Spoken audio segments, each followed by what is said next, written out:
Welcome to Unseen Whispers. Some stories are meant to be told. Others should have stayed buried. Tonight I bring you 3 terrifying accounts, strange encounters, classified footage, and things that should not exist.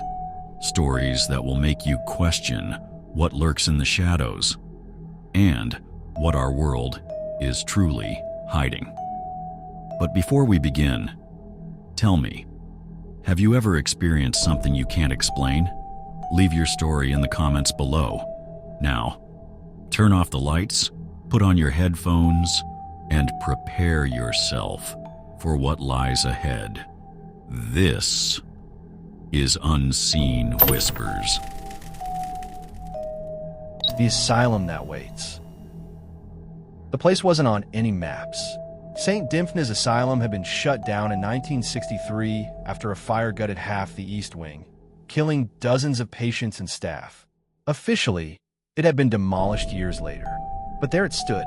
I found it through a mix of old records and whispered rumors, hidden deep in the woods where the state forgot about it. The main road had been eaten by nature, leaving only a narrow path through the trees. When I finally reached it, I almost turned back. It was watching me. That was the first feeling I had. Not that I was looking at the asylum, but that it was looking at me. The building loomed in the dying daylight. 4 stories of crumbling brick, windows like empty eye sockets. Vines had strangled most of the structure, pulling it down like nature was trying to bury something it didn't want found. I should have left. Instead, I stepped inside the rot. The air was thick with dust and something damp like rotting wood. My flashlight cut a narrow beam through the darkness, sweeping over graffiti-covered walls and rusted wheelchairs overturned in the halls. It was supposed to be empty, but I wasn't alone. It started small, shuffling sounds barely more than the wind. Then whispers, soft, almost too quiet to be real. Then, the door at the end of the hall slammed shut. I froze, pulse hammering. My breath came sharp in the silence. I turned back. The entrance was gone. I stood in the same hallway, but the door I had walked through wasn't there anymore. Just an unbroken wall of old, peeling paint. My stomach twisted. I had just come through that door. I wasn't trapped. This was something else. A laugh echoed down the hall. Dry. Hollow. I forced myself forward, deeper into the asylum. The layout didn't make sense. Hallways twisted back on themselves. Doors led to dead ends. Stairwells ended in nothing but brick. I found old patient records in one room, scattered across the floor like leaves. Most of the names were scratched out, except one. Edwin Lorne, committed in 1959. Violent schizophrenia. Multiple homicides. Under treatment notes, someone had written 2 words in thick black ink. He knows. I didn't have time to think about it before I heard the footsteps. Slow, heavy, coming toward me. I killed my flashlight and pressed myself into the corner of the room. A figure stepped into the doorway. Tall, thin, wrapped in something white and tattered, like an old hospital gown. His head tilted unnaturally to one side, as if the bones in his neck had given up. Even in the dark, I saw the smile. Wide, unbroken, and then he moved. Nowhere to run. I ran. My boots pounded against the old tile as I tore down the hall, turning blindly, the asylum warping around me. The walls stretched too long. Doors appeared where they hadn't been before. But Edwin was behind me. I could hear him, breathing. I burst through an open door and slammed it shut behind me. My flashlight flickered, casting weak light over what looked like an old patient dorm. Rows of rusted beds, rotten mattresses, torn open like something had clawed through them. Then I noticed the bodies, or what was left of them, mummified, barely more than husks, strapped to the beds with old leather restraints. Their mouths were open, frozen in silent screams, like they had died mid-howl. Something shifted in the darkness. Not Edwin. Something else. A figure twitched in the corner. One of the bodies still moving. I backed toward the door. My breath came in ragged gasps. The air felt wrong here, charged with something I didn't understand. Then, a hand gripped my wrist. Not Edwin. Not the thing in the corner. Something under the bed. Fingers like twigs, snapping as they curled around my skin. A rasping voice, barely more than breath. He's coming. The grip tightened. You let him out. I wrenched free and threw myself at the door. But it was gone. Just like the entrance had vanished, the door was nothing but a wall now. The whispering grew louder. He's coming. He's coming. He's coming. I turned. Edwin stood inches from me, his head tilted, that broken, too wide smile splitting his face. He raised one hand, fingers long and skeletal, and pressed them against my forehead. Everything shifted. A flood of images, too fast, too much. The fire. Not an accident. They had tried to burn it away. Not the asylum. Him. They had locked Edwin in the East Wing, sealed him inside, let the fire take him. But it hadn't worked. He hadn't burned. He had become the asylum. The whispers weren't ghosts. They were the last echoes of the patients and doctors, trapped with him forever. And now I was too. I opened my mouth to scream, but I was already gone. Days later, a search team found my car near the woods. They never found me, because I never left. St. Dymphna's isn't abandoned. It waits, and when the next explorer comes looking, they'll find my name written among the patient records, right below Edwin's. The Man in the Mask. Halloween had always been our favorite night of the year. We weren't kids anymore, but that didn't stop us from roaming the streets like we used to, laughing, sneaking beers, and seeing who could scare the others first. This year was supposed to be the same. Just me, Mark, Julie, and Tyler, hitting up a house party after a quick walk through the old neighborhood. Then we saw him. At first, he was just another decoration. A man standing perfectly still beneath a street lamp, dressed in a tattered black coat and a plain white mask, featureless except for two small eye holes. No movement, no sound, just watching. "Damn, that's a good costume," Mark said, nudging me. "Creepy as hell," Julie muttered. "Let's go." We kept walking, leaving him behind. But when we turned onto the next street, he was there again. Same stance, same empty mask, waiting. "Okay, that's weird," Tyler said, his voice forced casual. "How'd he get here so fast?" "He probably ran while we weren't looking," I said, though I didn't believe it. The way he stood so still, it felt wrong. This time, Mark decided to test him. He cupped his hands around his mouth. "Hey man, nice costume. You trying to freak people out?" No response. Julie grabbed my arm. "Let's just go." So we did. We cut through a back alley to get to the party faster. The air smelled like damp leaves and distant bonfires, but something else lingered beneath it. A faint, metallic tang. Tyler glanced back over his shoulder. "Shit, he's still there." I turned. The man in the mask stood at the entrance of the alley, motionless. "He followed us," Julie whispered. I tried to laugh it off, but my voice wavered. Probably just some guy messing with us. Then he moved. Not fast. Not like someone running or lunging. Just walking. Slow. Deliberate. We didn't stick around to see what happened next. We ran. Bursting out of the alley, we reached the next street, panting. Laughter and music spilled from the house party up ahead, promising safety. Julie clutched my sleeve. "You saw him moving, right? That wasn't normal." Mark shook his head. "Just some asshole playing a prank." "Then why didn't he say anything?" Tyler snapped. "Why didn't he stop?" None of us had an answer. We hurried toward the house, casting glances over our shoulders. The street was empty. The man in the mask was gone. The house was packed. Music thumped from inside, and costumed partiers filled the lawn. It was easy to forget the weirdness for a little while, especially after a few drinks. But the feeling never really left. Tyler stuck close to the windows, peering outside every few minutes. Julie kept checking her phone, though I wasn't sure why. Who was she expecting to call for help? Then the power cut out. The music died. Voices turned into confused murmurs. Someone shouted, laughing, "Who killed the lights?" A second later, candles and phone screens flickered to life, casting eerie glows over the partygoers. And that's when I saw him, through the window, standing across the street, the white mask barely visible in the dim glow of a street lamp. He was closer now, and this time he wasn't alone. More figures stood beside him. 3. No, 4. All in the same tattered coats. All wearing the same blank white masks. Not moving, just waiting. I grabbed Mark's arm. We need to get out of here. What? Why? I pointed. He followed my gaze, then went pale. Holy shit. Julie and Tyler saw them too. The others at the party were still laughing, drinking, unaware. They're not doing anything, Mark whispered. Maybe they're just. Then the front door creaked open. Slow, painfully slow. The room fell silent. A single masked figure stepped inside. Not rushing, not lunging, just walking. A girl near the door giggled nervously. Okay, who invited Michael Myers? Then he pulled out the knife. Long rusted, and he took another step forward. Screams erupted.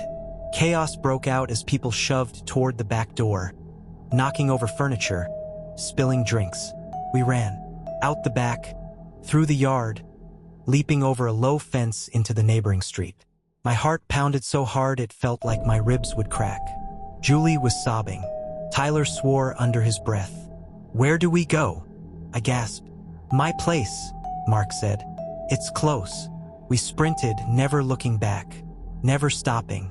Mark's house was only a few blocks away, a small rental with a broken porch light. We piled inside, locking the door behind us. For a moment, it was silent except for our heavy breathing. Then, a soft knock. 3 steady taps. No one moved. The knock came again. Julie clapped a hand over her mouth. I crept toward the peephole, pulse hammering. The street outside was empty. No one there. Then, just as I was about to turn away, a white mask slid into view, inches from the peephole. I staggered back. Basement, Mark whispered. Now. We hurried down the narrow wooden steps, shutting the basement door behind us. Mark locked it, then pushed a heavy shelf in front. We sat in silence, listening. No footsteps, no voices, just the wind outside. We stayed there for hours, afraid to move, afraid to breathe. Eventually, exhaustion took over. One by one, we dozed off. Morning. I woke to the sound of Mark shifting beside me. The basement was still dark, but something felt wrong. I turned to wake Julie. She was gone. So was Tyler. The basement door stood open. The heavy shelf moved back as if it had never been there. And then I saw the note. A small, crumpled piece of paper resting beside me. I picked it up with shaking hands. 3 words, scrawled in perfect, looping handwriting. You should have run. The Hollow Man. Black Hollow was the kind of town people only left, never moved to. Tucked between endless miles of pine forest, it had 1 gas station, 1 diner, and a sheriff too old to chase anything but memories. No one locked their doors because nothing ever happened, until the bodies started turning up. The first was Maggie Lorne, the waitress at Joe's Diner. She was found behind the gas station, eyes wide, mouth stuffed with black river stones. No signs of struggle, no tracks in the dirt.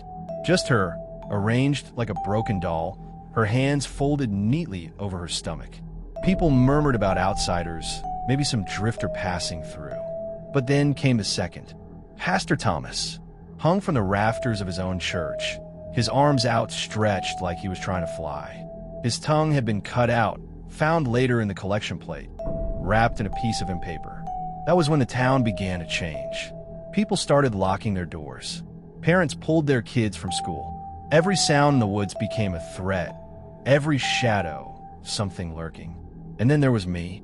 My name's Daniel Gray, and I came back to Black Hollow after 10 years away. My mother's funeral brought me home, but the murders kept me here. I told myself it was to help my father, to watch over him, but the truth was uglier. I wanted to know who was doing it. Sheriff Harper wasn't much help. It's nobody from town, he said.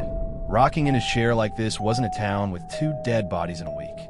Some sicko passing through. But that was a lie, because Black Hollow was miles from anywhere. No highways, no passing tourists. The killer wasn't passing through. The killer was already here. The third victim was Samuel Price, the high school principal. Found in his office, head tilted back, mouth forced open so wide his jaw cracked. They found his missing teeth inside his desk drawer, lined up in perfect order. That's when I saw the pattern. Maggie, the waitress. Pastor Thomas, the preacher. Principal Price, the teacher. W.P.T. Waitress, preacher, teacher. I started looking at the town differently. Who fit next? Who had a title that matched? Sheriff Harper. The idea hit me like ice down my spine. But no one would listen. I was just the guy who left town and only came back when it suited me. Then Harper disappeared. It was the middle of the night when I heard it. A soft knock on my door. 3 steady taps. I didn't answer. The knock came again. Louder. I grabbed my father's old shotgun from the closet, breathing hard. My porch light flickered, but I saw nothing through the window. Just the dark stretch of road and the endless forest beyond it. Then a whisper. Not words. Just breath against wood. I stepped back, heart pounding, and aimed the shotgun at the door. Who's there? My voice came out steadier than I felt. Silence. I swallowed hard. If this was the Hollow Man, what the town had started calling the killer, then I wasn't going to end up like the others. I moved to the back door instead, slipping out into the cold. The night air bit at my skin as I crept around the house, shotgun raised. Then I saw him, a figure tall and thin, standing beneath the street lamp at the edge of my yard.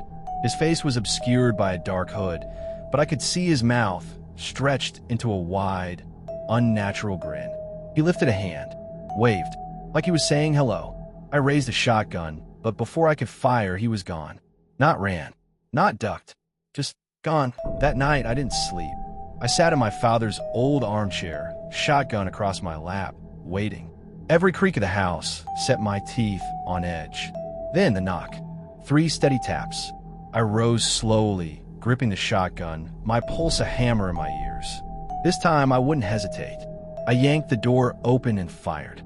The blast echoed through the night. Smoke curled from the barrel, but there was nothing there. No body, no blood, just the empty porch and the whisper of wind through the trees. And then I heard it, from inside the house, a slow, rattling breath. I turned, shotgun raised, and then the lights flickered out. Darkness swallowed the room. My breath came in sharp gasps as I listened, straining to hear beyond the pounding of my own heart. Footsteps, slow, deliberate, coming from the hallway. I backed away, pressing myself against the wall. My fingers fumbled along the shotgun's pump action, racking another shell into place. Who's there? I demanded, but my voice came out hoarse. No answer. Then whispers. Not one voice, but many. A chorus of dry, rasping murmurs, overlapping, writhing like snakes in the dark. I could feel something moving closer. The air turned thick, suffocating. My ears popped from the pressure. A shadow took shape in the doorway. Taller than any man, limbs too long, fingers curling against the wood like hooks. And that grin, wide, unnatural, stretching impossibly across the darkness. I fired. The muzzle flash illuminated the room in a single, violent burst. The thing didn't flinch. The shot hit nothing, but the whispers stopped. For a moment, everything was still. Then the voice came, soft, almost playful.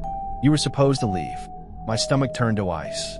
I tried to move, to run, but the air felt like molasses, thick and heavy. My limbs wouldn't respond. The thing stepped forward, towering over me. Its grin stretched wider, as if it was savoring the moment. I forced my body to move, throwing myself backward, scrambling toward the back door. My foot caught on the rug, sending me sprawling. The shotgun clattered across the floor. In the dark, I could feel it watching. It leaned down, close. The stench of damp earth and decay filled my nostrils. A single, bony finger traced along my cheek. You don't belong here anymore, Danny. And then, nothing. The weight lifted. The air cleared. I gasped, scrambling to my feet, flipping on the light. The room was empty.